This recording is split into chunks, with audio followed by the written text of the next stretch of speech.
morning. My name is JP Cortez, and I'm the policy director for the Sound Money Defense League. The title of my talk today is Grassroots Power: How States and Citizens Are Restoring Sound Money from the Bottom Up. I write policy for an organization called the Sound Money Defense League. We are a nonpartisan, national public policy group that operates out of Charlotte, North Carolina. And we go state to state introducing and passing legislation, removing the disincentives into getting in and out of the dollar. In many states, there are laws, and on the federal level, there are laws that keep people from buying gold and silver, that make it difficult to sell gold and silver, that make it difficult to use gold and silver in general. And so we go state to state introducing these laws and working to restore sound money on a legislative level, not just on the individual level, which is obviously very important, but states themselves, in many cases, are hamstrung from investing in gold and silver. So we also work on legislation that would allow for them to do things like that. So we'll start with sound money in general. What is sound money? What we're talking about here is money that retains its purchasing power over the long term. This is money that has been tested by a market. This isn't money that, has a government stamp of approval that says, this is money, this legal tender status, this idea that a government can choose what money is, and that's where it derives its value from. That's not how money works, at least not how sound money works. The U.S. Constitution also explicitly includes gold and silver. It's the only metal, it's the only form of money mentioned in the U.S. Constitution. Article 1, Section 10 says that no state shall make anything but gold and silver a tender in payment of debts. And so sound money is important, I think, for two simple reasons. The first is the stability that it creates. It allows people to plan long-term for the future. Individuals and civilizations thrive when they can undergo the process of capital accumulation. That process allows living standards to increase, mortality rates to fall, people to generally live happier and healthier lives. With the uncertainty that is reduced with sound money, this allows that process to take place. The second tenet to the value prop of sound money is simply that it acts as a bulwark. It acts as a defense against a government that would otherwise, unchecked, spend recklessly and promote domestic programs and foreign programs that aren't in the best interest of the people that they are ostensibly representing. A lot of this idea of sound money is based in the tradition of Ludwig von Mises and F.A. Hayek. Ludwig von Mises said that sound money should be included as a right, as a fundamental right. It should be included in the Bill of Rights. So for the same reason that freedom of speech and the right to own guns are human liberties that we are born with, sound money is the same. This is the only truly effective check on a government that would otherwise spend rampantly. So what the Sound Money Defense League does is we go state to state and we identify which states are struggling with which issues. Across 42 states, there have been efforts to partially or fully eliminate sales tax on precious metals. So there are 8 states in the United States right now. If you walk into a pawn shop, a bullion dealer, and you buy a U.S. Silver Eagle, a Canadian Gold Maple, you're going to get hit with a sales tax on that purchase. This process of a disincentive of people getting into gold and silver is what we work to remove. And so we do that by obviously drafting the legislation and then working with the legislators and in-state groups to promote this legislation, writing op-eds that appear in local papers, and urging grassroots, urging the supporters themselves to contact their legislatures, to contact their lawmakers, write emails, do phone calls, show up at their office. The issue that we've focused primarily on is the issue of sales tax. So like I mentioned earlier, 42 states have fully or partially eliminated sales tax on gold and silver in the United States. And there are a lot of good reasons why states should do this and why states have been doing this for the last several years now. The purchase, or rather, the exchange of 4 quarters for $1 is not a taxable event. It shouldn't be a taxable event. For the same reason that if you walked into a gas station and asked for change, you wanted to exchange four quarters for 1 paper dollar, this is a non-taxable event. You're simply exchanging one form of money for another. But in 8 states and in Washington, D.C., the government has said, no, this is not what's taking place. We're going to charge you a sales tax, which is also inappropriate because in the United States, at least, sales taxes are taxes on final consumed goods. Precious metals are held for resale. They're not being consumed at all. So this effectively serves as a de facto investment penalty against people who want to invest in gold and silver, who want to preserve the purchasing power of their money using gold and silver without having to go into risky stock markets or trying to play, the Federal Reserve's game. The next issue that we primarily focus on is the one of capital gains. In the United States, like I mentioned, when you buy, you're taxed in 8 different states. Across 48 states, when you sell, if you have a gain, you're taxed on the federal level, and then you're taxed again by the state. So in some districts here, you're talking about triple taxation when you're going into and out of silver. And the most harmful part about it is that the tax, the gain, the supposed gain, is not actually a gain at all, because this is just a representation of the purchasing power of the dollar, because things are priced in the US dollar. So this gain that you're referring to, one ounce of gold is still 1 ounce of gold. It is simply that the purchasing power of each individual dollar is decreasing, and so it takes more individual units to buy the same ounce of gold. That's why the price of gold is going up, because the dollar is dying, and you're being charged a tax on that. And so we work to eliminate these taxes, because the truth is that inflation is a policy choice, and it hurts the poorest among us. These are people on fixed income. These are pensioners. These are people without assets to protect themselves from reckless dollar debasement. Senator Everett Dirksen, a famous senator, in the 1960s, I believe out of Illinois, he said the now famous phrase, "When I feel the heat, I see the light." And this speaks to the political process. Politicians largely don't want to be bothered, and they need you to contact them and to knock on their door and to bother them about these issues if you want to bring any change, because your liberty can't be defended by anyone else. You have to be an active participant in what's happening here around state legislatures and on the federal level. To be sure, federal politics, I imagine Canada is similar to the United States in that it's gridlock. The odds of getting anything done are not very likely. It's a lot of pontificating, a lot of people, patting themselves on the back for not doing much. But on the state level, there's actual change that we can enact. And so being an active participant in your legislature is incredibly important, especially in races or in issues like what we're describing here.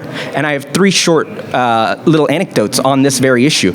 In Alabama, I'm happy to say that we just passed legislation about 3 or 4 weeks ago. The governor signed it into law that extended an existing sales tax on precious metals. So a sales tax exemption had already existed. We extended that out further. We also changed some things regarding what qualifies for the sales tax, 80% silver, things like that.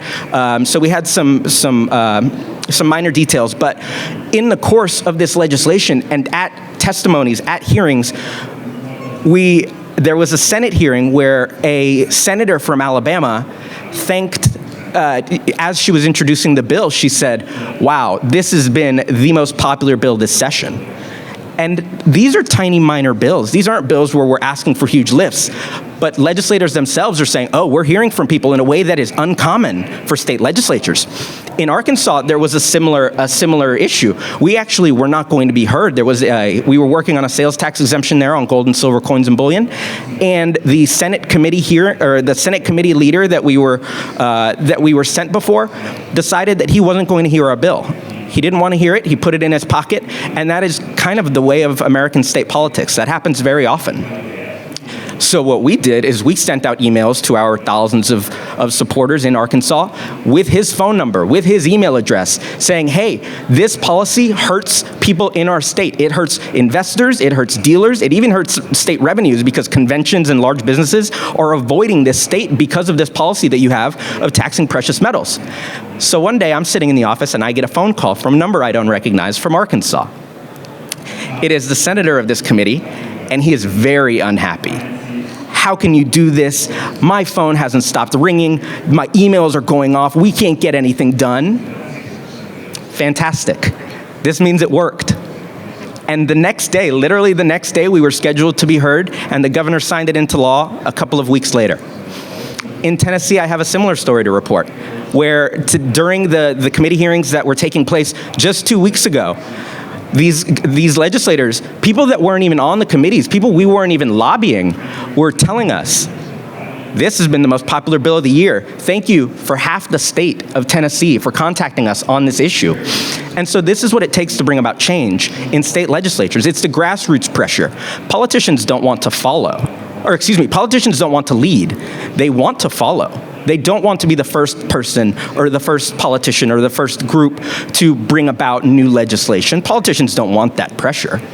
You have to force them. You have to hold their feet to the fire. And when they feel the heat, that's when they see the light. This is a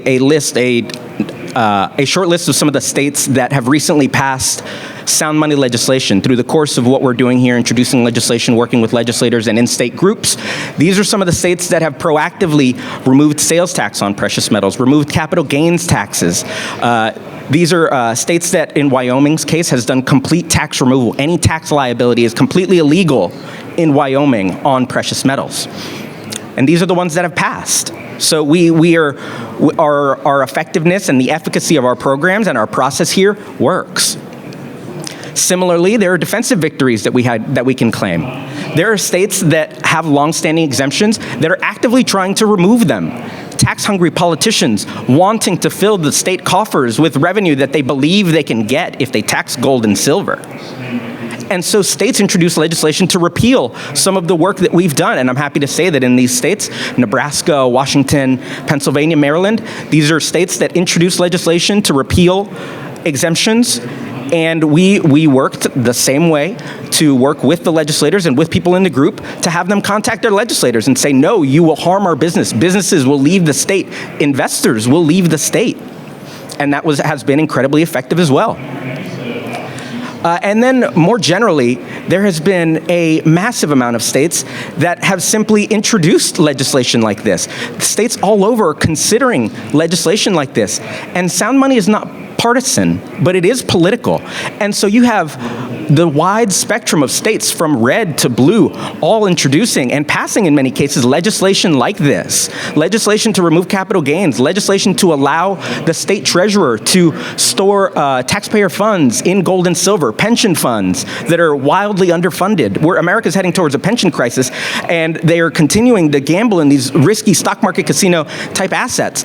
And not a single one of them owns a single ounce of gold. The state of Ohio earlier this year invested about $1 billion into the fire and police pension fund. So we're seeing movement on issues like this. Wyoming has introduced legislation like this. South Carolina. These are states that are wanting now to protect not only individuals and give individuals the right to buy and sell precious metals without any of the friction and reporting that comes with bureaucracy, but states themselves too are getting into the race and saying we need to protect ourselves as well.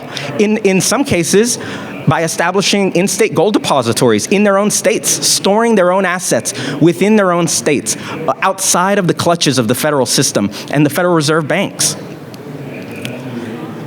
And so every year, the Sound Money Defense League publishes the Sound Money Index. This is a short report on the state of sound money across the United States.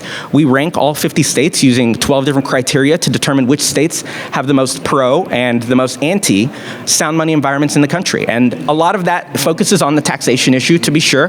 But again, there are also states that have introduced legislation, for example, to reaffirm that gold and silver are indeed money. States that have introduced legislation to establish in-state gold depositories and allow the state treasurer and the board of investors to decide that if they want to invest in gold and silver, they can do that. This is not forcing, none of the legislation we do here forces anyone to do anything. We simply want to give people the option to do so if they find it appropriate, individuals and states and businesses themselves. The best in the country on this issue, you're going to have Wyoming, Texas, South Dakota, Alaska. These are states that have done a lot, that have been very proactive about eliminating these taxes, about creating environments where businesses, investors want to come in and trade and start businesses and invest in gold and silver in these states. On the other hand, there are also states that are very bad on this issue. And these are red states and blue states alike. States like Kentucky, Maine, New Jersey, Wisconsin, Vermont. These are states that have not exempted gold and silver. They're still charging you a sales tax when you go in to buy 40% silver, or when you go to buy an American U.S. Silver Eagle. These are states that, on top of that, have high levels of taxation as far as national averages. States that also charge your capital gains taxes, states that really haven't done anything to reaffirm that gold and silver are indeed money, and to send that message to people in the state. And I'm happy to say that of the states that haven't made these changes, Kentucky, Maine, New Jersey, and Wisconsin, these states are states that we have active legislation in, that we introduced legislation in this year. So even the worst states on this issue are saying to themselves, hey, it's time, we have to do something about this. And they're making moves. This is a visual representation of the most recent Sound Money Index. The darker states are going to be the trouble states, the states that have not reaffirmed gold and silver, still have levels of taxation, and high levels of taxation at that. And so as you can see, the Texases of the world, Wyoming, Utah, these are states that have been really proactive on this issue. And a lot of, the truth is, a lot of things are flocking to these states. And it's not just gold and silver, it's sound money in general. For example, Wyoming has become a hotspot for things like Bitcoin and things like gold and silver because they've created the infrastructure through legislation to allow people to come in and to encourage people to come in and start businesses and invest in these assets. So that is what I have on how grassroots action can make all the difference in the world. We have seen it affect these state races.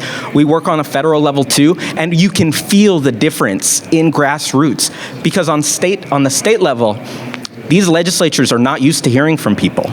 They might get a phone call or two a day, they might get an email or two, but when you're blowing up a switchboard, when you're keeping them from working, when their phones are blowing up in a way that stops them from addressing or even thinking about anything else, that's when you have movement. And that's how states and individuals can restore sound money from the bottom up.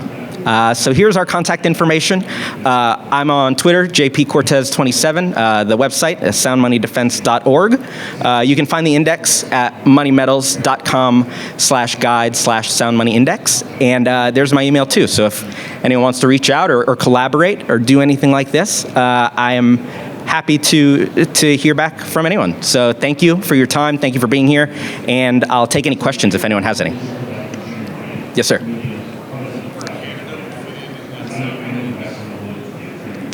I read something yesterday that said that in some provinces in Canada, there is either a 7 or a 15% tax on bullion or coins. So it sounds like, especially, and I believe the system in Canada, in the United States, it's a statewide system. There is no such thing as a federal sales tax. I believe in Canada that's a little different. And if that's the case, in many cases in Canada, I believe if you buy different or at least specific types of precious metals, you're going to get hit with a sales tax there. So I'm afraid to say there's a lot of work to be done here in Canada as well. If you know any, I'm happy to do the work too. So if you know anyone, have them give me a call.